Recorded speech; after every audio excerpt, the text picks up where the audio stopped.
that is a traumatizing experience, we have the opportunity to heal it. And I truly believe that when we heal our traumas, they actually can become gifts. Welcome to the Daily Mushroom Podcast. Today on the podcast, we have our dear friend Paula. Paula is a holistic counselor with a history in social work and harm reduction. She has over 3 decades of personal experience working with psilocybin and has recently, in the last couple of years, got into group therapy sessions incorporating psilocybin. So she'll do weekend retreats and is a self-described space holder for those events. So we get into her experiences with her various patients, why she got into this work, why it's important to her, and how she feels about the current state and future of psychedelics and how they can be used in our world. Really enjoyed this conversation. Paula's amazing. This was so much fun, and I really hope you guys get as much value out of it as I did. Out of respect for Paula, she requested that we don't use any video in this one, so it'll just be audio. Okay, thanks guys. Enjoy. So here we are. Paula, thanks for joining us. Thank you for having me. Yeah, I'm extremely excited about this conversation. I have not had many opportunities in my life to speak with people directly working in psilocybin therapy. So tell us about who you are and what you do. That is a big question. Who I am? Well, after many ego dissolutions. I'm not really sure anymore. Yeah, exactly. That's the big question. And I would say I call myself a holistic counselor, and I do psychedelic integration support. That's publicly what I say I do. And of course, part of why I'm here, I guess, is to talk about how I work with medicines. Mm-hmm. So I would say I am a space holder and a weaver of tradition and Western psychology, the way I work with medicine. Yeah. Sorry, say that again. I would say I'm a weaver of traditional and Western psychology. So traditional medicines and Western psychology. Right. So bridging the gap. Bridging the gap. The two. Yeah, okay. Yeah. Cool. And what, let's go back a little bit to what you were doing before you got involved in working with plant medicine. Tell me a little bit about that path, right? Because I feel like like the 15-year-old who's picking mushrooms in the field out of cow patties. Yes, that sounds like an amazing place to start. Yeah, that's a good origin. That's probably where it started, and then leading to the bigger questions and those, liberty caps making me look at life through a different lens, and it's sort of been a winding path from there. Yeah. And you grew up here you grew up in BC? No, I grew up in Mission, which was in BC. Right. And then I moved to the island, I think at like 21 to Tofino. Mm-hmm. So I went from Mission to the big city and, oh gosh, that's an experience in itself, but it led me to the ocean, back to nature. Right. So it's sort of a spiraling path to being a surfer for many years, falling in love with nature. So I'd say that's my number one belief system, nature. The way that weaves into all of my work. Right. The love of the ocean, the elements. And then I ended up on the yogic path. I had a yoga studio for almost 5 years and decided I wanted to help people on a deeper level. What kind of yoga? That was a weaving as well. Okay. What discipline? Right, yeah. I guess traditional hatha, but a lot of love of the Anusara yoga tradition, and which is, a weaving in itself. So I'm not really one specific methodology or tradition. It's a little bit of everything. Right. Grab a few things you like and throw it into a pot. Many tools in the box. Cook it up. Yeah. I love that. Or information ADD a little bit. Yeah, I completely resonate ADD. With that. Yeah, I fall in love with many things and dive in. Yeah. What did I used to tell my friends? I have, was it ADD, OCD? Like I'm constantly changing what I'm completely obsessed with. Yes, I totally relate to that. And this is one I keep coming back to, actually. So that's, something's happening here. I keep coming back to it's not so much psychedelics, but it's whole plant spirit realm. Like it's bigger than just the psychedelic. It's like how we work with nature, how plants are, give us a lot of information. And so, yeah, it's connecting more through that like eco-psychology system. Right. Yeah. The intelligence of plant life. Exactly. That's pretty, it's like the original internet, right? Definitely. That's a good way to put it. Yeah, I think someone probably did psychedelics and thought of the internet because they got connected back into I wonder. the original network. I heard about it. There's a podcast about that, I think. I'm sure there is. Yeah. I can't remember who it was that invented the internet, but yeah. That's it plays true to me. Yeah. If that's the possibility there. So 15-year-old Paula running around in Mission, BC, picking mushrooms. Bored. Was your family like kind of like a foraging family? Were they into plant medicine? Or They're definitely hippies. Yeah. Actually, it's funny. My dad, I remember my dad telling stories of like dropping acid and being on a road trip and climbing up into, the rafters of a barn and the wind blowing. And I'm pretty sure my mom did mescaline while she was pregnant with me. All right. Whoa. Okay. So you got to experience your own psychedelic journey in the womb. Apparently. Yeah. Yeah. So it was destined from conception. Have you ever connected back to that experience? I've heard some people, I'm just reading How to Change Your Mind by Michael Pollan right now. And he was telling the story. I think it was Albert Hoffman, who I think first name's Albert. Yeah. Albert Hoffman, yeah. Right? He was telling the story about through one of his psilocybin experiences, he like re-experienced his birth. Yeah. So that's the thing. There, not just in psychedelics, but there's like pre and perinatal work, and Right. that's not my avenue, but I have a dear friend who's involved in that. But even some of Gabor Mate's work, it talks about how we are in the womb, impacts our nervous system and what we become and how we handle stress. Yeah. And it goes even further back to not just the womb, but where the egg and the seed came from, the epigenetics of things. Right. So yeah, some people have past life experiences and they just carry on through the birth experience. Yeah. Yeah, it's wild. That is a whole nother podcast. No kidding. Yeah. Yeah. That's it's hard to think that even just in our own lives, I don't think I remember anything before the age of 3. If you asked me, be like, tell me what you were doing when you were 2 years old. I'd be like, I don't know, a couple pictures of me stumbling around a living room. But other than that, I don't really remember. And you hear some of these stories about people connecting back to these very strange mystic experiences where they're re-experiencing their own birth. And it's hard to know, is that a hallucination or are they really just tapping into that memory bank? Because they say the human brain records everything, yeah, I was right? going to say that's all what there. I've been told, that we can remember everything. It's just having access to the information. Access. Yeah. And psilocybin really provides that access. Yeah, opens it those really doors. Does. Yeah, it opens up those neural pathways, removes the veil. Yeah, very cool. So you're kind of in your teenage years, you start experimenting a little bit. Yeah. Trying with some different things. Yeah, and it really just made me want more. Like not necessarily more psychedelics, but more than what I was experiencing in my hometown. Deeper meaning. Yeah, and travel and deeper meaning, the big questions, those big existential questions. So you became a seeker.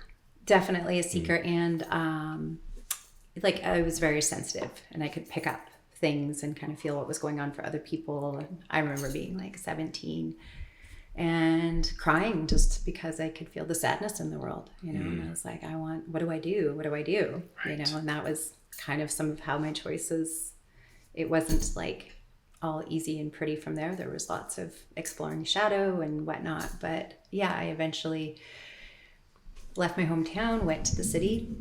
It was not good for me there. Dropped everything and moved to Tofino and started surfing. I had a full circuit van, the dog and the surfboard. It was like the golden life, camping at Cox Bay before there was, or now it's Chesterman's, before it was condos. Anyways. And what year was that? Or like what years? It was the year that Jerry Garcia died. What was that, 94, 95? Like he tied back to that memory. Yes, there's like, anyways, let's not go down too many rabbit holes there. No, I love that. But that's how I remember. Yeah, it's a very different place these days now. Yes. It's hard to even camp out in a van there now. It's a lot of heat. I try to do it myself. You've got a couple of ex-Volkswagen van owners here as well who've done the experience and been through it. Travel. It's a great way to travel and an amazing community. Yeah. You just know that, you know, you're gonna meet a bunch of very strange people. You're gonna break down on the side of the road and somebody's gonna come rescue you. Exactly. Yes. And it's happened to me 3 times, I think, where it happened. And the first time I was like, oh no, I'm like in the middle of mountains in a town I don't know. Yeah. And sure enough, a guy popped out of nowhere, and before I knew it, we were on an hour drive in his truck to go pick up a part, and because he's he like, fixed it. He just loved the vans. He was like transporting back to his own time in his life when he traveled around and someone helped him, right? Yeah, so exactly. There's an amazing community and connection there with that. I feel that I had that happen in Georgia as well. Oh, nice. Yeah. The U.S., Georgia? Yeah, I don't recommend driving a 69 Volkswagen from Vancouver to Florida. Wow. And then to Ontario and back. Yeah, it's not necessarily like a very fast way to go, but you meet lots of people on the side of the road. I feel like that might have taken a while. It did. Yes. Not just because of the speed, but because of the probably double-digit breakdowns you would have experienced. Yeah. Very cool. Before cell phones. Yeah. Google, or just paper maps. Wow. No internet. I know. I'm dating myself. Okay. It's okay. I remember paper maps. I used to use them for my first job, which would have been 2005. So it's not that long ago. Yeah. I think we all need to start using paper maps again. Yeah. Because it's like, it's really helps you understand where you actually are. I don't know where I am ever anymore. I'm very directionally challenged now. And I feel like I've outsourced my brain to Google Maps. So it's easy. Yeah. It's too easy. But okay, so you're kind of going through that process of love of nature, and then getting into your yoga business. Yeah, understanding the body. Yeah, and then that's a big transition. The somatic aspect of it, and looking at the mind-body connection meditation, and taking in all of that information, and even the Puritan way for a while. There was like, the different teachings that I've kind of come under over the years, I find are really interesting. And part of that was like, following the yoga, trying to be vegan. And, these things that we're told, for me, it was like all the ways to try to find greater wellness. Right. And a little bit of like moving from the outside in. What happened with that, it was sort of led towards the psychology of things, and I started going down the direction of maybe social work and counseling. Right. Went back to school, I sold my business, and I went back to school, and then came up against like the system, basically, and what was being presented for education in psychology, the limitations within social work. I did a bit of community support work. During that time, I was doing some harm reduction work. And let's see if I can kind of keep it not too long on that aspect. No, you can go as long as you want. Well, it's interesting. Okay. It's interesting because as I was kind of coming up against this, like, the big question that I had when I was 17 is like, how do I help people? And all of that has also been helping myself and working through my own traumas and experiences, and how can I be more well in the world? Right. Do you remember the moment when you were 17 where there was like a switch that went off, or you're like, I have 2 moments that it's interesting. And I remember sitting in a restaurant and seeing this girl and like feeling like I could see what had happened to her, and just feeling extremely sad. And trying not to cry myself. Right. And I don't know if it was that night or not, but my mom, I remember talking to her, from the top bunk of my bed and crying, and just, she's like, what's the matter? I'm like, the world is so sad. People are so hurting,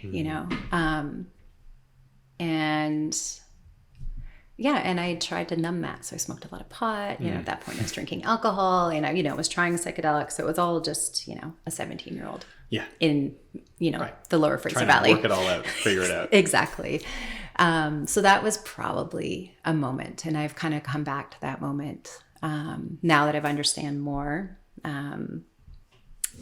around what I was seeing, and also my own experiences, and how trauma works, and how most of us who end up in the healing arts, we have our own, and it's our own healing process that leads us to doing this work, Right. you know? So it was never really a choice Right. for me, I guess. Yeah. I mean, I guess it would be a choice. I could choose to escape. I could choose the easy way. Yeah. You chose to go at it.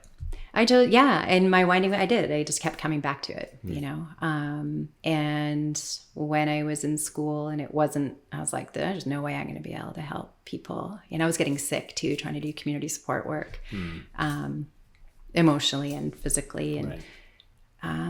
and then I was like, well, maybe I'll just be a mediator, conflict resolution, and, you know, just kind of moved away from that. And all of this time, I've still had my own relationship with psychedelics, but I sat with ayahuasca for the first time.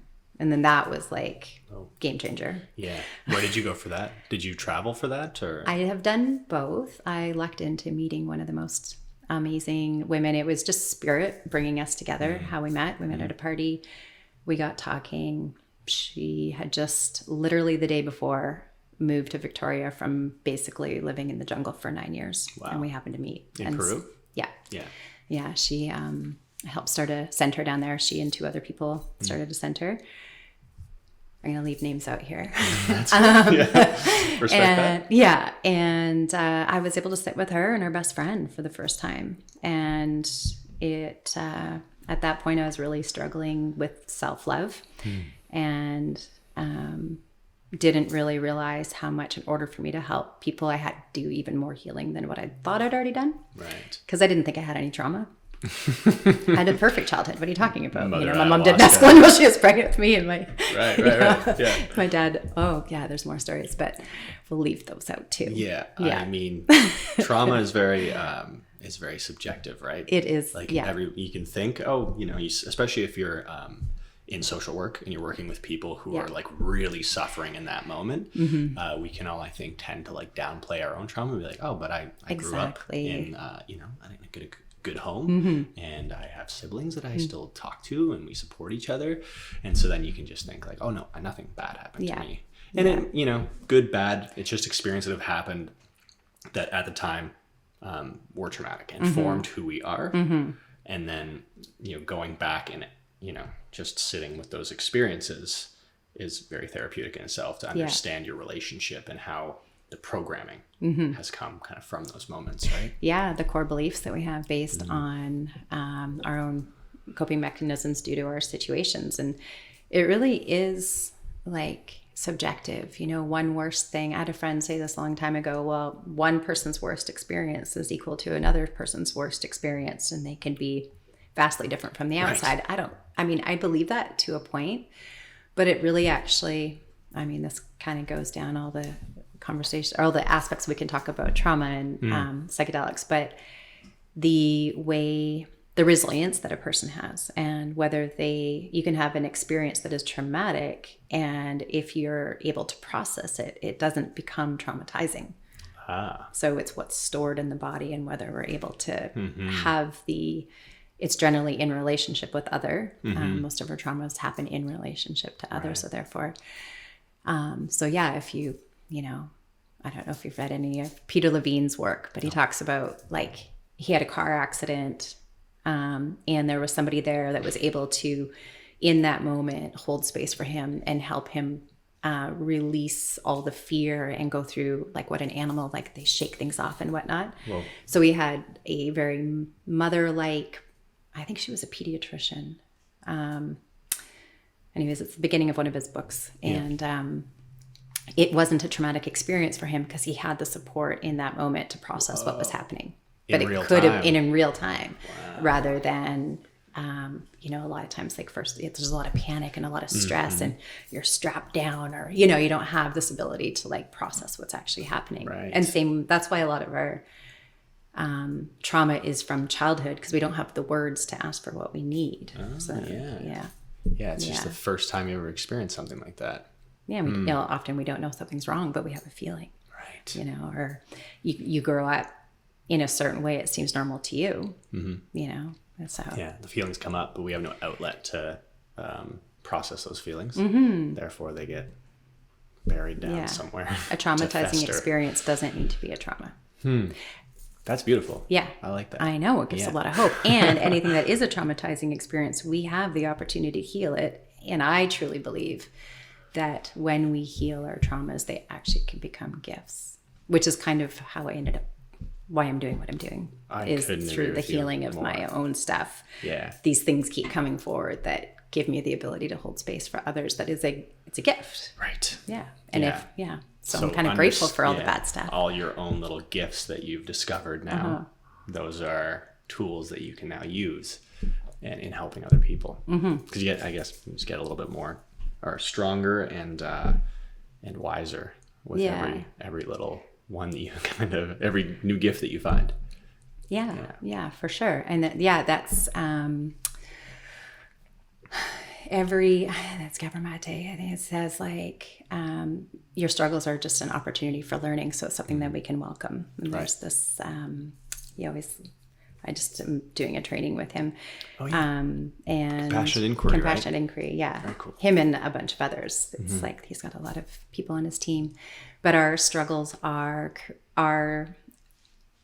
the part of ourself that loves us more than anything else that is calling us for attention to those things. I'm really butchering the quote, but it's like, it really makes you look at these things in a different way. And so now when difficult times come up in my life, as much as it's hard, I'd rather bypass it. It's like, oh, cool, I'm going to learn something really good here. That perspective shift is like huge. Coming here and doing a podcast with you when I was like, I hate public speaking and all of that. I'm like, oh, this is a struggle. I'm going to learn a lot. Yeah. Right? This is not traumatizing though. No. Good. Yeah, I hope not.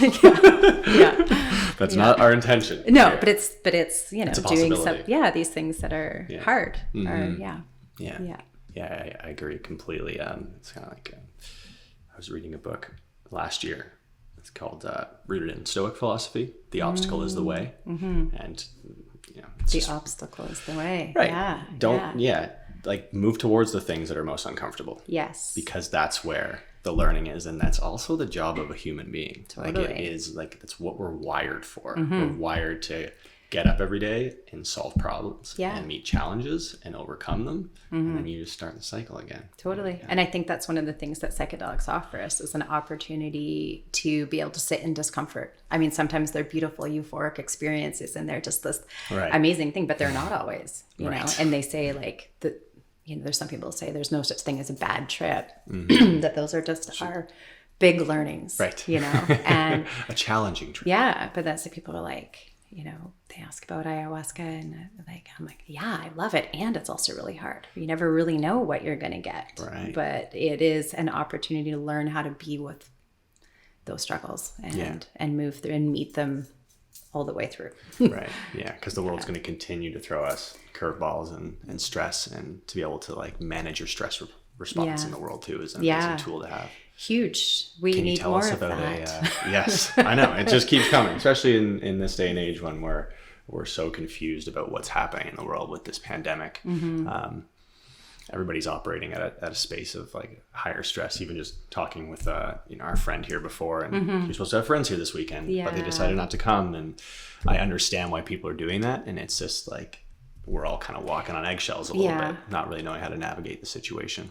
So it's tough. Can you tell us about a bad trip that you've had? Ooh.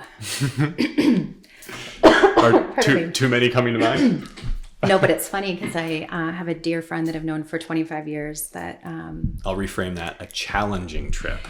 Oh, it was bad. It was bad. She's just this, anyways, a lovely dear friend whose lives we keep interweaving through the most unusual things. We met before we had our children in Tofino back in the day, and through yoga, and now, anyways, we just saw each other for the first time in years on Friday, and she's deeply interested in plant medicine, and she's not done ayahuasca yet, but anyways, so she just asked me this question, and so I have a very fresh memory in my mind about being in the jungle.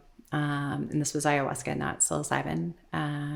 And my experience was so fragmented into places of trauma and remembering the feeling, as a teenager of the trauma surfacing, but not knowing what it was. And it would come up during psychedelic experiences as a teenager. And it was really scary because it was the wrong setting. Right. Did a lot of mushrooms when I was younger. And what it did is it brought me back to that feeling in that moment. And it showed me what it was that I was experiencing then. But I remember the feeling was feeling so fragmented that I didn't know what was real. And that the story that I had in that experience, that bad trip, was that I was actually insane and all of my friends were fake friends in order to keep me like safe. Whoa. Yeah. That's heavy. It was really heavy. And I had to, and it kind of came more like after the end of the ceremony, and it wasn't coming down because it came on late, and I was like by myself in my tombo in the jungle, and like, well, I can't believe they let me come here. Like, I knew it wasn't true, but I had to really work at convincing myself that it wasn't true. Right. But what it did is showed me those traumas and those fragments. It showed me the places where I'd fragmented because I was at that time still kind of discovering what my traumas were and what they needed to be healed. And it showed me how when we do have a traumatic experience, we can disassociate or we can fragment. And that's actually like borderline personality disorder is said to not really be a disorder, but major trauma fragments. And, I also don't really believe in diagnoses. It's all just what we do in order to cope with trauma, even depression, anxiety. So yeah, that one showed me those traumas, and it also showed me that I was like really okay. Right. That I wasn't insane, and so you came out the other side. My friends were real. I did. I mean, I'm here. Did you have to call your friends and talk to them? No, I worked my way through it by myself, tossing and turning and sweating in my bed and like not sleeping for And so what you talk about your fragments of trauma that were uncovered in that experience. What was the root of thinking that that experience of thinking that none of your friends cared about you and they were all fake and they did care. They cared. They loved me, and so that's why they were trying to keep me safe. In my story, was the feeling of fragmentation and that things weren't real. So it's like, it's a hard one to explain. Do I need to do ayahuasca to understand? I have a large enough dose of mushrooms to do it. I know it is really difficult to explain what you experience in a psychedelic trip consciously. It's because it's a lot feeling based, right? Yeah, it's hard definitely. to put it into words. And I've had similar things with psilocybin. Okay. I mean, because that was a big question, and that one even gets into like somewhat, I don't want to say sensitive material, but it was showing me memories. So it was like that feeling was connecting me to earlier feelings that I felt that way, like mental instability, I guess, due to feeling splits within the self. And so if you're feeling fragmented rather than whole, it can create a lot of stories. But these things, they were to lead me back to myself. So that was showing me where healing needed to happen. And now, I've gonna be healing my entire life. We all are, I hope. It's just greater wholeness and greater elevation and more joy and, experiencing all the things. I had a recent experience with psilocybin where it made me doubt everything I was doing completely as a facilitator. And really what that was just a realignment of like making me dive back into another level of learning and being more in alignment with myself. So it just sort of was showing me like on a big level my doubts, which are like part of them are, in the mind, and part of them are weak spots. Right. Yeah. Yeah. So. I think everybody deals with some level of imposter syndrome around everything that we do in life. Yes. Yeah. We're not qualified to do this. Exactly. Even people who are, qualified by a very like well-recognized institution will openly talk about their imposter syndrome as well. Totally. Right? Yeah. And it can get us in the way of following our path and, purpose, or it could get in my way, or it could, when I can quiet the story of that, like egoically, you're not good enough piece to like the part of me that just wants to learn more and do better and keep in alignment. Exactly. So there's a little bit of a balance there. So like what's the ego and what's the, spirit wanting more wellness. Right. Yeah. Yeah. It's a tricky. That's a big question too. Yeah. But the ego is a bit of a shapeshifter. Yes. Yeah. It's tough to understand when it's involved in calling the shots and when it isn't. So your psilocybin counseling, your holistic counseling that you've been doing now, how does that process go in people that you work with? Maybe let's start with a question of what's the typical, like when someone comes to you and says, I want to join in on one of these, what do you typically go from there? What's my process? Yeah, because someone will say, I'm interested in this. I want to do it. Yeah. So I have different ways of working. Like I do some larger retreats and smaller retreats, and I prefer to work in groups with psilocybin rather than one-on-one because it is an interconnected plant. Right. And a lot happens within the group, but I have a intake screening process. So first we meet these days over Zoom. And get a feel. For me, it's about whether I have a heart connection with the person, because when I hold space, it's about accessing that place of compassion. And not that I don't have compassion for every human, but there just needs to be a form of connection. So I start with that. And, we have to have some kind of a similar belief system. I work a lot with spirit. And if somebody doesn't believe in spirit, it's going to be kind of hard for us to connect and work together. Right. However, I mean, yeah, that's a little rabbit hole. Love rabbit holes. Yeah. Well, psilocybin can really, psychedelics can help you connect to spirit if you don't believe in it. And that's one of the beautiful things about it. Right. But so, yeah, I suppose it's not a requirement that they believe in spirit, but we need to have a connection, and I need to feel that heart activation. Yeah. So there's, first that, are we a good fit? Because those are big realms to dive into with somebody. So you have to have a level of comfort. And and then it's like an intake form that looks at their mental health history, substance use, whether on medication and whatnot. And then we do some sessions. So majority of the time, sometimes it's just one session before a retreat, depending on the person's experience is sitting. I call them retreats, but it's ceremony. Yeah. Ideally we do a number of sessions together to get to know each other, to get into that feeling space and start actually working towards whatever it is that they're working on. And then we actually get through some layers before we sit in the psychedelic space. Right. And then we do integration together, because that is another very huge important part. Component. Yeah. Yes. And so how long do you typically work with people from kind of beginning to end of that whole experience?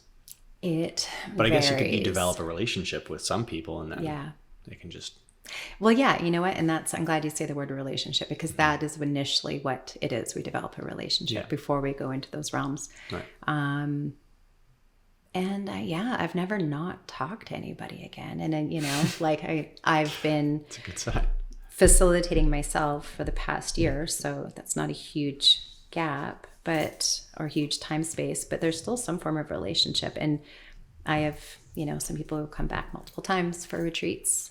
Some people are one experience is good, and then we just maintain a counseling relationship. Yeah. I work with people without psychedelics as well. So, right. Yeah. Yeah. Well, psychedelics are just the access to a new perspective, right? They're not necessarily to be used, in constant perpetuity. Yeah. They're, and that's the thing too. If there's been some people who just want to go straight to the medicine, and that always makes me a little leery. I just don't. Anyways, if somebody's too eager, they just they're desperate and they want that quick fix, and they're, on medication. No, it's okay, I'll drop it. It's red flag. Yeah, slow down. Yeah, exactly. Slow down. Yeah, we've got time. Yeah, it isn't a quick fix. It isn't, a replacement of medication. Yeah. So that's really important. I think that's one thing we're going to see right now with this big third wave that we're in here. Yeah. And it's one thing I'm really passionate to speak about as well, is that it's definitely not a magic pill. And Natasha and I were talking about this a lot on our podcast before, how it's just that tool to give you a little bit more insight to your own mental well-being. Yeah. And so you can look at your traumatic experiences and hopefully unpack the trauma, right? Yeah, get a new perspective. It really, for myself and others, but I'll just speak to my own experience. For my own self, I had a block in what I could see, and I had a block in accessing the emotions in relation. I became so good at coping. I was so good at being totally fine, right? And I needed something to help me drop in and access those places and access those emotions. And it just like opened that, it really helps you access all our layers instead of like, talk therapy. It's just the mental. You can do, somatic work where you're working on the body, but psychedelics have the opportunity to work with your whole system. So entheogens work with the PNEI network, the Psychoneuroendocrine Immunology Network. Whoa. I said it right. Nice one. I'm impressed with myself. Yeah. But it is essentially our whole body system. So it's what like Ayurvedic medicine is based on. It's what traditional Chinese medicine is based on. But our Western medicine separates, so we get like talk therapy, we got like the, It's all very body stuff. compartmentalized. And this is what's really amazing about entheogens, and is it allows us to like use the whole system to process a trauma. Right. So then that's why there's that greater opportunity to actually like move through that experience where, and I needed that for some of the things that I've worked through, because I could like mentally make sense of it, or I could feel it in my body, or, it was like, but to get that sort of, it's more than visceral. It's everything happening at once, because you have that ingested a substance, you're feeling, you're thinking, it connects all the dots for you. Yeah. And I think we talked about a couple weeks ago, you wanted to talk about where you're kind of getting into the brain chemistry. Yes. Do you want to talk about what happens really? Sure. Because like from my experience in talk therapy, I've done some counseling and spoken with a couple of different psychotherapists. And I will admit that I've kind of bailed about 3 or 4 months into most of the relationships there. That 3-month window. And there was probably something hard coming up, and then I just didn't want to face it. But what I found is that, like, when I look back on it, now that I've done a few of my own psychedelic experiences, that I was kind of just deflecting, and it was very egoic. I got very good at like talking my way out of things, and almost to the point where the therapist would be like, "I think you're okay." Yeah. But deep down, I was like, well, "I'm here for a reason, though." Yeah. I'm actually not okay. And then I'd leave and be like, "I don't need there. this." But there was like a tightness still in my, my stomach, and I knew there was things underneath the surface. So what's the difference between traditional talk therapy and having that experience of just intellectualizing everything, where I know that I have problems or my own traumas that I know I need to deal with, and I can talk openly about things that have happened in my life, to psychedelic therapy and providing that access. So what happens in the brain? Well, it's a whole different experience. Yeah, I mean, that's that PNEI network. What's PNEI stand for? Psychoneuroendocrine Immunology Network. Okay. So it's like our psychology, our immune system, our endocrine system. It's our entire system. So this is I am not a scientist and I'm not a neuroscience, but this is my belief based on, I nerded out on this research when I was writing my thesis, because I wrote on integration, and I got into the neuroscience and neurochemistry a bit. But that was like 2018, and I don't use the language very often. It's kind of like our neural pathways, right? Yeah. Okay, so if you don't use those neural pathways, now I'm jumping because I am getting into the brain mechanism. But so one of the new things they've discovered, that it's the colostrum, the gray matter, actually is affected, and that connects all the parts of the brain. So rather than just using parts of our brain, our whole brain activates, and then that is, and our brain is connected to everything else, the hormones which go into the body and cause feelings, and the nervous system is kind of that network that holds it all together, and the network is the nervous system is connected to the brain. So the gray matter is lit up essentially and causes the whole brain to function. And then that impacts our sensory. So it can allow it's said that maybe it can be like what synesthesia is. So like when you're on psychedelics, you can like smell a color or like, taste a sound. Hear a smell. Yeah, something like that. So it opens up for a more full sensory experience. And the other thing that happens is that it impacts the prefrontal cortex. So the prefrontal cortex is also like it's where we mood and perception. It's where the default mode network is. So it's also impacted by trauma. So when we have trauma, we can have actual physical changes to the prefrontal cortex. Right. So psychedelics create more activity to that area. They bring more things online. And it's said actually that like it can change our prefrontal cortex. And part of that is, I think, that we're opening up new neural pathways. Right. And you can have this experience where you can see an experience from a new perspective. Right. And that, opens these new neural pathways. Right. The serotonin is flowing through the body. It gives us more of like a positive perspective on what we're viewing. So it's a new way of looking at things and experiencing things. Yeah.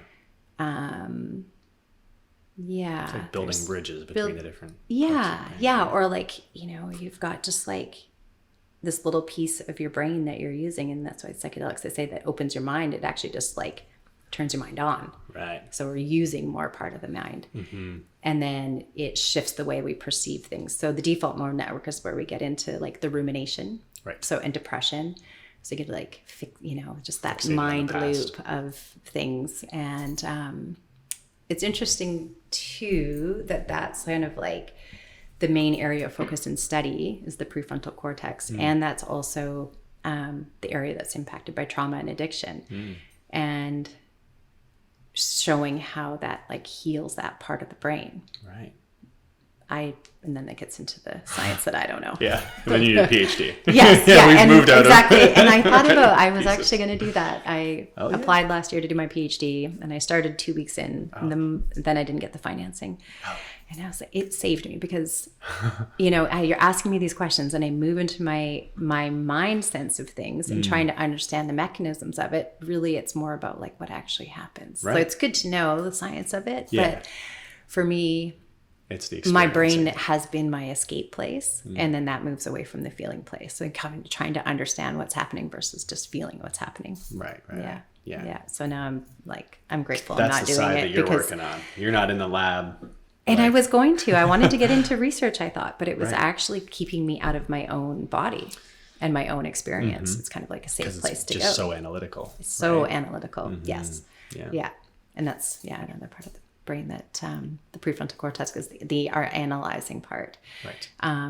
And it's involved in making decisions, like long-term decisions versus short-term decisions. So if our prefrontal cortex has had trauma, we have a harder time being able to like look at consequence. And that's where addiction comes in. It's like that short-term fix. Right. And the inability to see the big picture. Yeah. So I find that really fascinating how psychedelics and entheogens really do impact that part of the brain, and that part of the brain, like our DNA does change when we take medicines. And how somebody who's had all these addiction problems, severely traumatized, and eventually just like building those new neural pathways, building that new way of looking things and strengthening that part of the brain. Yeah. And then having more ability to have like look at the consequence of choices. Yeah. Well, and I think that can come back to the experience of compassion for yourself too. I've gone through some depression in my life, and you do get I was very short-term thinking in those experiences because I didn't really care about myself. Yeah. Right. Because depression can come from self-loathing, a lot of guilt and shame, feeling like you fucked something up that like you'll never be able to fix. Yeah. And then because you're not really loving yourself so much, then like the future doesn't matter anymore. Yeah. Right. So you're kind of just like, well, who cares? I'll just keep drinking or doing this really unhealthy thing because it's helping me with this pain right now, and my future's not important. Yeah, so that's a good point. And I do think that the nature of entheogenic medicines particularly does help with that self-compassion. It's the heart, the feeling, the connection to spirit, and the serotonin, like the way that it works hormonally on the body. Yeah. And entheogenic, what is the full meaning of that word? It is a psychoactive medicine that brings a sense of connection to spirit. Okay. So rather than just a altered state, it's actually like a spiritually orientated altered state. Yeah. I'm glad we circled back to this, because I wanted to ask you earlier, your experience of the spirit and what that means to you. What is the spirit to you? Well, I'd say first experienced it surfing, but I would have never called myself a spiritual person, but it was something, and I still think that, I have an injury, so I haven't surfed in a number of years. And I would say I've definitely dove more into the plant medicine realm since I've not been surfing, actually. Hadn't really related that till just now. But that sense of oneness. Just form a new neuro connection. Yeah, you did. I'm like, it's really cool, actually. I'm like, But yeah, that sense of like connected to something greater, that I am so small, but I'm still part of this thing, So when you're like out in the ocean, paddling and actually catching a wave, and the synchronicity of all of those things to happen is profound.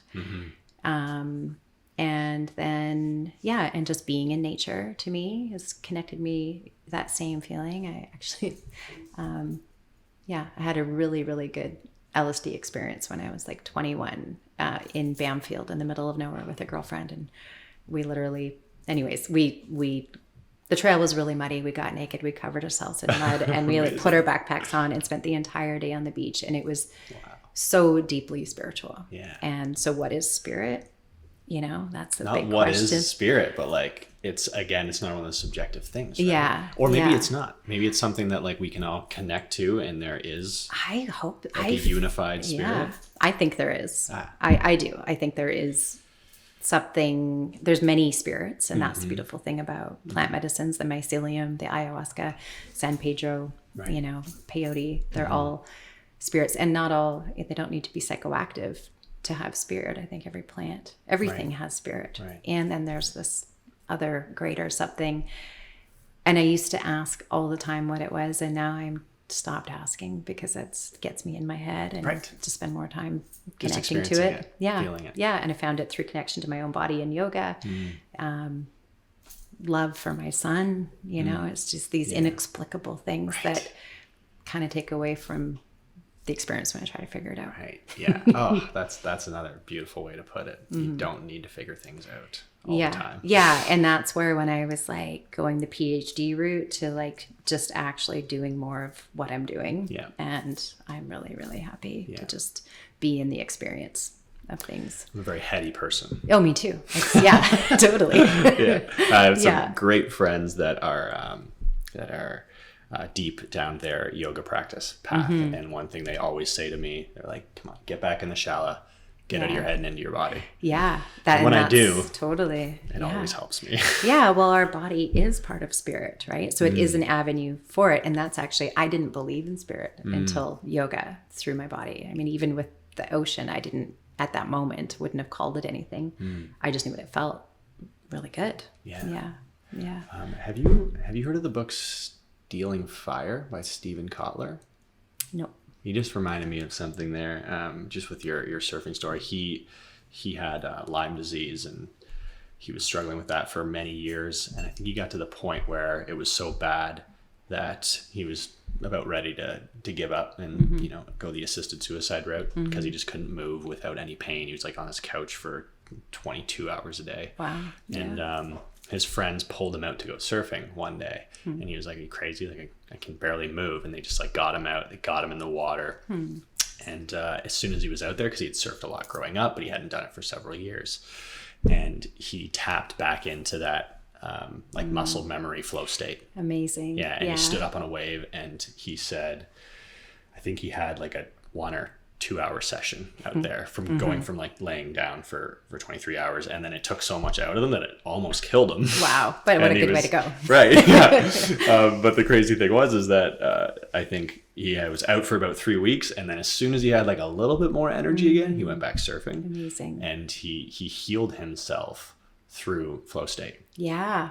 Which could be spirit as well. Totally. Connecting to that deeper, and I've experienced that in the ocean. I've surfed a little bit. I would not say that I can surf. Oh, it's the most humbling thing I've done. Yeah, I've dropped in on a couple waves, and I felt it, but definitely. I spend a lot of time now in the free diving, spearfishing world, and that connection to the ocean. There's something going on in the ocean. I believe so. Yeah. That's just. I can't, it's a feeling. You can't really explain it, right? It's an experience. Yeah. It's a special place. Yeah. I bring a lot of things there now. Yeah. Yeah. But I didn't know that's what I was doing then, but in a more intentional way. Yeah. And then you start to connect back to that and understand what it's really all about. Yeah. What else have some of your clients experienced and got there? Have you worked with people that are dealing with addiction? Yes. I mean, I think everybody's dealing with addiction on some level. True. But like addiction down the path where like, if you keep going, you're gonna... Yes, a little bit. I am more, I'm trying to figure out how to answer this, because I typically work with people who are more of like already recovered from an addiction, or they're working with what's underneath the addiction, but not necessarily acute in addiction. Alcohol for sure. Right. That's an addicted. People have, most people have some form of, they're working with that. Seems to be pretty common. But as far as like in acute drug addiction, that's not really my wheelhouse. No. Yet. Maybe I will, but just within the development of my own comfort zone and career, it's a bit of a sensitive one because of the chance of like substances, if they're using, being too close to the ceremony time of taking medicine, because of there being contraindications. I always ask people to go through a purification before using medicine, and then stay in a purified state after. So yeah. There was that documentary Dosed. Did you see that one? Yes. That was a thing with about her. Iboga. Right, because she was addicted to heroin, and she wasn't telling people how much she was still using while she was doing Iboga. And that was not good. Yeah. And that's the thing too. Like she put herself at a pretty big risk there. Totally. But I mean, and the people that she's working with. Right. That's the thing. Like the thing about this work that is hard is it's all about reducing harm. Right. And there's a huge level of trust. I ask somebody to fill out a form. I assume that they're going to be honest, but I don't know what if they are still taking SSRIs, and then that impacts, the way the serotonin uptake, because I also work with MDMA. And they could have a really bad experience, especially after, there's the Serotonin Syndrome, but that's pretty rare. But so Serotonin Syndrome, I think Natasha and I talked about that. What is that exactly? It is like, if somebody takes way too much MDMA, it's too much serotonin being released at the same time, and it can cause like you can have heart failure, increased temperature. It's rare, but I mean, I'm going to always look at any ability to reduce harm. So that's exactly. What's like that, just the core not of everything? I mean, I have friends who are on antidepressants who take MDMA, and they just have to take a lot more MDMA to make it work, but then that increases the chance of having serotonin syndrome. And then there's also like a major crash after. So if somebody's coming to use psychedelics or MDMA or psilocybin for a therapeutic purpose, and then they have a major depressive crash after, it's counterintuitive, or Right. you know. Yeah. Is there anything that you recommend people take? I know you can take like 5-HTP after like a day after psychedelic experience. Yeah, that Is helps. that part of the integrative process? Do you have certain vitamins and supplements? I do. Yeah. And I'm not going to say any recommendations just because of like, I've only heard about 5-HTP. 5-HTP works well. Like B vitamins. Yeah. It just can get into like, you know, when I'm like suggesting things. Yeah. We are not, microdosing after licensed well. physicians here. Yeah, exactly. And we're not recommending any of this for people's health or safety. Consult with your doctor. Totally. There's a disclaimer. For myself, I do like to take 5-HTP after and antioxidants and just like really be really healthy and clean and try to keep that clear lightness and microdosing. A little bit of, you know, psilocybin after to just keep that connection. Yeah. Right. So that's what works for me. Okay. Yeah. To each their own. Right on. That's great. I've never thought about, I feel like if I'm ever going to do a higher dose, I will not be doing any microdosing leading up to that. Yeah. I recommend that. Okay, yeah. cool. Just because your tolerance level changes. Exactly. Yeah. Right. I usually, before any sit with any medicines, just go in really, really clean, like no meat, no cheese, right? Like no dairy, no meat, no sex, no substances. For how long? Minimum of 4 days. 4 days. Okay. Yeah. Hmm. Because the more clean or the more like connected you are to yourself, then the more you can connect to the medicine. Yeah. Why no sex? Because you're merging your energy with another person. Oh. Yeah. Okay. Mm-hmm. So it's hard to know then what's yours and what's theirs. Because right? I mean, it's that just makes my mind go down a whole rabbit hole of like, right, that feeling like after you have sex with someone. Altered state of consciousness. Yes, very much so. Yeah. Right. Okay, that makes sense. Yeah, totally. Well, and then there's also people, there's sexual addictions and there's, we could use sex for many different reasons. Yeah. And so this is the other thing too, it's like, this whole thing about there being addictions, like, addicted to salt or sugar or whatever, like I totally eat to comfort myself, and so when we take away all these things, then we're actually able to connect with what we're really feeling more deeply before going into ceremony. So it's like it's a preparatory process that gets you deeper. Yeah. And so masturbation is fine? Nope. So no self-sex not that either. either. No, but you're not merging your sexual energy with. But it is a way to cope with feelings. Right. It's like an altered state of consciousness. Right. It's not a substance, but it changes how you're feeling. And so it's like you could be feeling really bad and do it to feel better, but it's like in looking, being able to be like, well, what am I feeling bad about? Right. What's underneath that? Okay. Yes, because a lot of the things that we use are coping mechanisms, right? Yes. So try to cut out as many coping mechanisms as you can and almost tap into a bit of a Buddha-like state, right? Yeah. Well, I find that a monk-like state. Where you're abstaining. Yeah, abstaining. Hold the energy in. Maybe. I feel like it's more... I think it would help you focus more. Yeah. Right? When you're, like, it's setting the intention. Yes. Right? So when you're being more disciplined on the days leading up, right? You're not being as reactive to your impulses. Yes, exactly. Yeah. Yes, it's a Buddha-like state. Yeah. Most of the time when people, especially if you're not doing it very often and you're deciding that you're going to sit in ceremony and your psyche, your spirit starts preparing, it knows you're going to do something, and it's almost like it starts getting ready. Things start coming up. The dreams start getting a little bit more interesting. There's just something that happens when somebody makes that decision. Yes. And I always have people be like, oh my gosh, all this crazy stuff is happening, in the week leading up to it. And that's why I always like to do sessions with them leading up to it so that, because the intention's set. The intention is set. Made a decision. I'm doing this. Yeah. I'm going to look at this part of my life. And then that part of your life starts really getting you put on a visible. whole different filter. Like you've changed your perspective at that moment. Yeah. Right. Yeah. So your perspective will maybe shift again once you're doing the ceremony or in a psychedelic Ideally. setting. Ideally. Or not maybe it will. Yeah. But it's like that decision. That's the first step when you say, okay, I'm going to do this. Yeah. Yeah. And that's the whole thing about doing it intentionally. The whole difference between like, the high school kid that was just, experimenting. Then there's lots of profound things that come from that. But working with these, they're revered spiritual medicines that are given to us by spirit.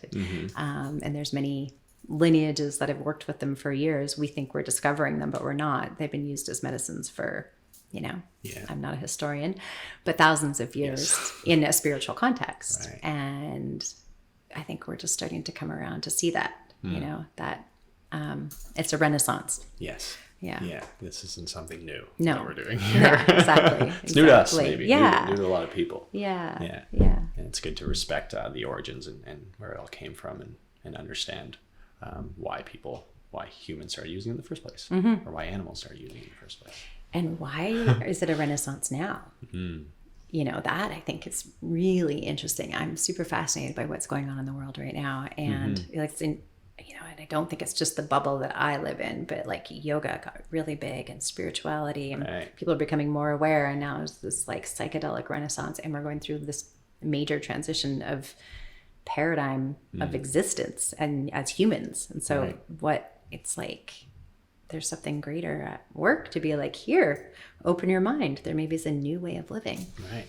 Yeah. So is that why you think like, what's your real? I don't really know. I mean, Not to get too heady here. Yeah, no, is that heady or is that like more just? It's philosophizing. Yeah, a little bit of what is going on. Why is mindfulness? I remember like mindfulness was kind of like the first word that I started hearing a lot about maybe 10 years ago. Everybody was like, yes, it's important to be more mindful. And like 10 years ago, meditation wasn't even a thing. In my world anyways. But that was 20 to 25-year-old Brett. I just didn't know many people doing it. And now I feel like everybody I know has got a meditation app on their phone and is at least experimenting a little bit with some sort of mindfulness practice, whether that's yoga, meditation, microdosing. Yeah. Yeah. Why now? I mean, No, it's bigger than that. It is bigger. I think I mean, like I love my bubble and we have our bubbles like obviously intersect. There's some and there's some great bubbles. But I think there's something bigger happening. I do. And this is, it's not just hope, but there's like that part of me that believes in that also just fuels me and it gets me a little. That's part of even why I'm here rather than just staying in my little bubble is like, there is something bigger happening. And these are important conversations. And I honestly like the world is now having this opportunity for change and mindfulness led us into this, yoga to this psychedelic renaissance. And, that's the respect of I don't know, respect, the respect of there being something bigger happening for me just helps me feel a little bit like supported. Yeah. And not just sort of like, I don't know. Takes the focus off of Paula the human, right? And what it's not just about you and what you're doing and like what you're up to and I got to do this today and I got to do that tomorrow, right? Because also my world can be a little bit, my bubble can sometimes be a little bit isolating and small being the way that I work and, I'm not part of an organization by choice. And, it can be not necessarily isolating, but it's interesting, separate, even though it's so connected to so many things, but this feeling that there's a greater purpose and something big happening feels really good. So am I choosing to think that? Maybe. But the people that I'm connected to also believe like there's some, within my network, the conversations that are happening right now are like, whoa, something big is happening. We're getting ready. We're like, let's be really healthy, really grounded, really well, and help more people be that way so that we can be part of this bigger change. Anyways, I'm getting fired up. I love because that. It's like hope, right? Yeah. And hope, Carolyn Miss says, if you don't know what spirit is, it's hope. That feeling of hope is sort of that feeling of spirit. So I've used that for clients that don't believe in spirit. Right. But, and to just circle back to like staying out of short-term thinking and focusing on long-term thinking, being connected to that there's something much bigger than me going on here, and being connected to hope. Yeah. That's when you're in long vision, right? Yeah. That's when you're I've never thought about those terms and separation of short-term vision, because it's always like, be here now, be present, just be in the moment. Yes, that's really valuable in, finding peace, and even with trauma work, like in the moment, everything's fine. In the moment, there's also an understanding that like that there is this bigger picture. I think that's like the only place that it exists is in the moment, like because it's now a real-time understanding that like we're connected to something bigger, and there's something bigger happening that maybe we don't need to understand. We just have to just acknowledge that it's there. Yeah. Those are big questions, and I mean, that's good big questions. That's where I feel like something has shifted for me from that teenage existential thoughts and crisis of like, what's the point? There's so much suffering. Yep. That 17-year-old me to this me is like, to me, I look at that as like, wow, so much healing has been done, and at my age, and I look at, some of the people that I knew in high school, a lot of them didn't make it. And, there's just, I feel too that there's something about maybe the generations and like the youth these days have so much like awareness, blowing my mind. My son's 23, talking to him or his friends or any young people, are just this new consciousness, right. That is just like a whole different paradigm of thinking that's so much more open than what we had 50 years ago. So that gives me hope. And the access to so much information, right? Yeah. Like being born in the year 2000. Yeah. A few years before social media came out. And the internet was just firing on all cylinders. Yeah, I guess that's part of it. Being exposed to it all, right? I think we were all, I know the boomer generation, I'm a millennial, but the boomer generation was very worried about us being exposed to like too much information. And then our generation started having kids, and then we were really worried about, I don't have kids, but I have a niece and a nephew, and they're very worried about them being exposed to everything. Yeah. But like, you can't do anything about it. No, you can't do anything about it. You can't stop it. You can put all the filters you want on your kid's iPhone or iPad, but they know no different. Like and for they know me, technology I find it way overwhelming. better than I do. Yeah. I find that all the information out there overwhelming, and it gets me confused about what I think and believe. But we don't,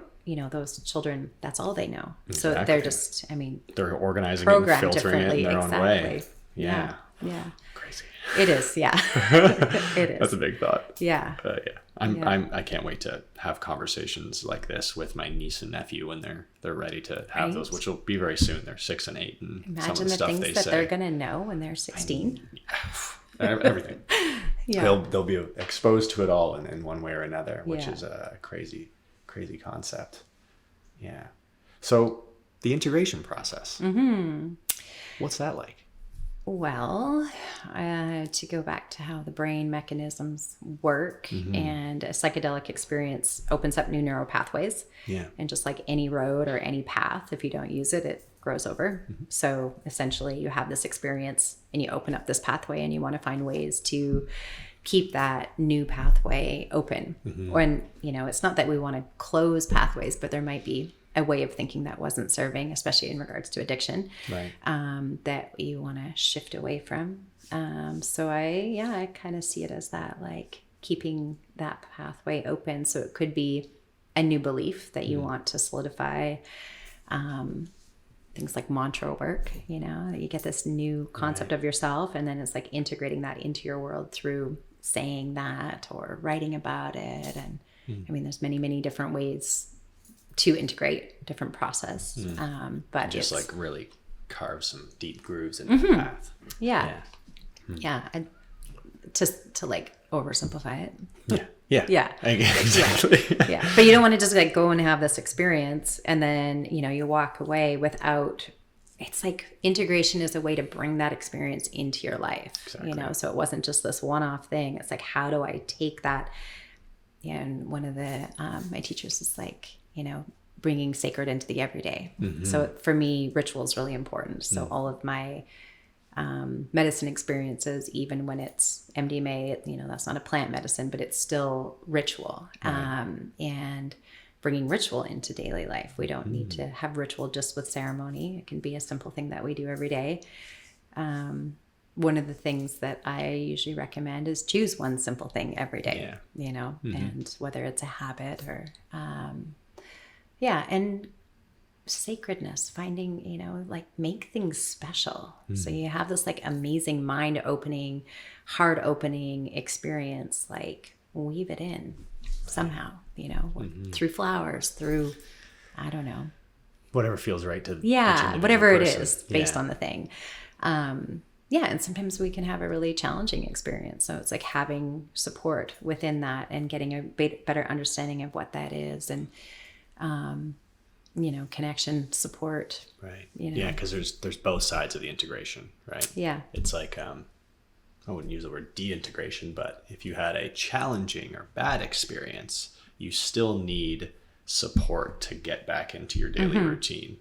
Yeah. Because you don't want to leave an experience in maybe like a heightened state of stress or depression and then just be like, okay, back to work Monday morning. Good luck out there. And, you know, that's one of the reasons why I love psilocybin. It's more gentle than something like iboga or ayahuasca. I've never done iboga myself, and I'm scared of it. Ayahuasca I love, but it has left me a little shaken at times. And I wouldn't say... Is that because it's... you were talking about fragments before. Yeah. Because that's a scary concept of being like... Feeling fragmented. Yeah. Yeah. And no, it splitting is. Into too many realities of the self. And that can happen to people, and they don't actually come back together. And that's why it's really important to have a good, you know, safe container and guide and somebody to support you after, which I did. But...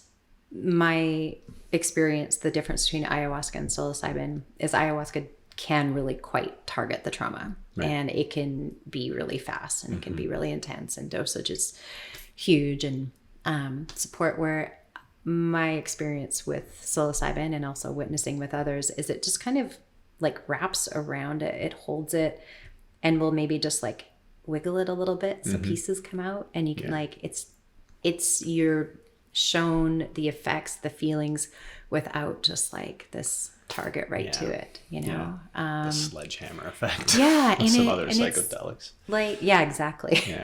And it has that sense of connection, you know. It is a mushroom, a mycelium, and so I always find it's like shows me the feelings, it shows me the cause, and it's just like this little network web around whatever that thing is. So it's not fragmenty, it's connecting.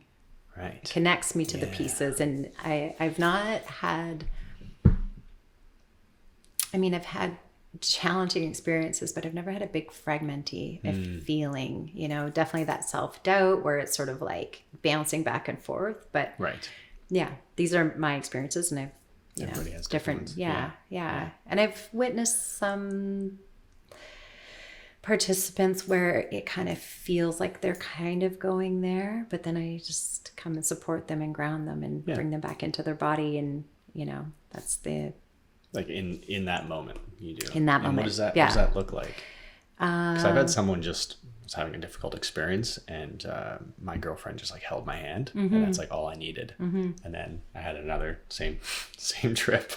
About an hour later, I started crying again, and she just brought her dog over, and like I just spooned him, and it was beautiful. It was so perfect. Connection. To remember you're not alone, and to that sense of connection to others, support. I mean, dogs apparently they help you release like happy hormones and whatnot, and they're cuddly. They seem to just know so much. They do. The way that he was like looking into my eyes, I was like, what? How do you know all this? Oh, I know. He was like telling me things through his eyes, through his gaze. He probably was. My dog came into my dreams after she passed multiple times, you know, and before, and to tell me what was going to happen. Yeah. Wow. Dogs know. Yeah. They're a special animal, special species. Yeah. Definitely man's companion in my woman and man's companion, in my opinion. But when somebody's having a really difficult experience, bringing them into their body is usually the best way. So breath work. But connection, you know. Yeah, because that difficult experience is very heady. Yeah. Right? Yeah. You just come over and grab someone and hug them and hold them. Yeah. And then in the sense of touch and feeling is so heightened on psilocybin. Yeah. That you really connect to that. that touch. Yeah. Present moment awareness. Yeah. And, and I use a drum and like different sort of tools. I am not a shaman. But I weave in shamanic practices.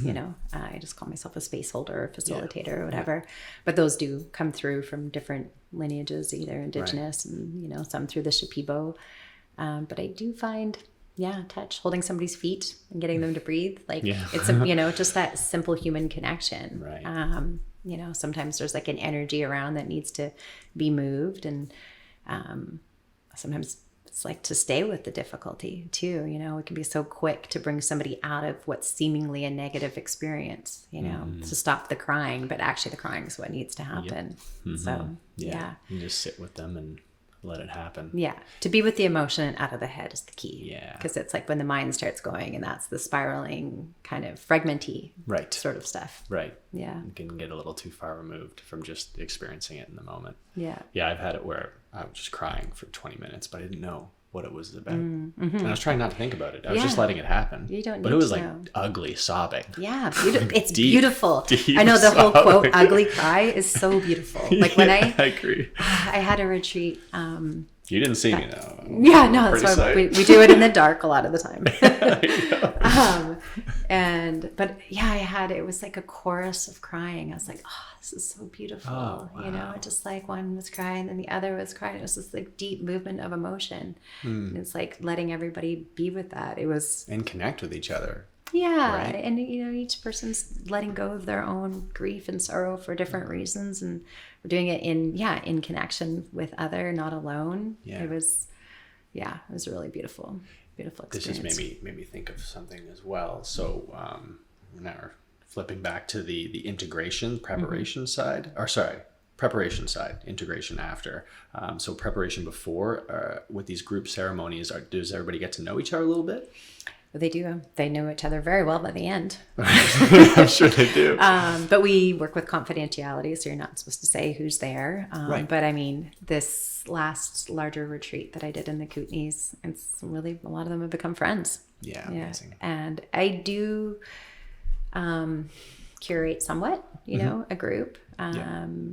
But does everyone like talk before you go in, like and do the dose? Yeah. Get to know each other? Oh yeah, definitely. Yeah, I mean, you wouldn't want to just lay down beside a complete stranger. Yeah. I mean, maybe some people would, but I love circle and like holding circle and facilitating connection. And that's actually one of the things that kind of led me to do what I do. Is I, did that within my yoga community. I really like to work with intention and connection and sharing in a safe container, hold as sacred space. So, it's one of the things that I teach everybody is about holding sacred space, respect, and who's talking when, and all those kinds of things, and that everything that's shared stays within. But yeah, there's always like an introduction time and why we're here, usually some prompts and cues as you go around the circle, and then a sharing of intentions, so we all speak to each other and to the space and to the field what our intention is. And then that's held within the container of the space. And it's always, maybe this comes a little bit from curating, but I'm always amazed at the similarity of the things that are coming up, even in my sessions week to week. Yeah. Like, oh yeah, last week was grief. The week before was fear, and it's like a theme coming through, all the 12, maybe not every person, but yeah. So there's that sharing within the group is part of the healing process. Like so much actually happens within that sharing, not on medicine, you know, and then the integration the next morning where we all talk about our experience. And like, for example, the last one, almost every single person saw rainbows. Really? Yeah. That's so strange. Why is that? Yeah. And there's some interesting astrological stuff that's going on about Chiron, the wounded healer, and which is, how many people was? There was 12 of us in total, 9 participants. Wow. So, and then 2 and people assisting me. Or almost everyone? Every person but one. Whoa. She was in the dark, but she had her own experience of being in the dark. Right. And then the next day she was in the light. So. Did you see rainbows in the next day?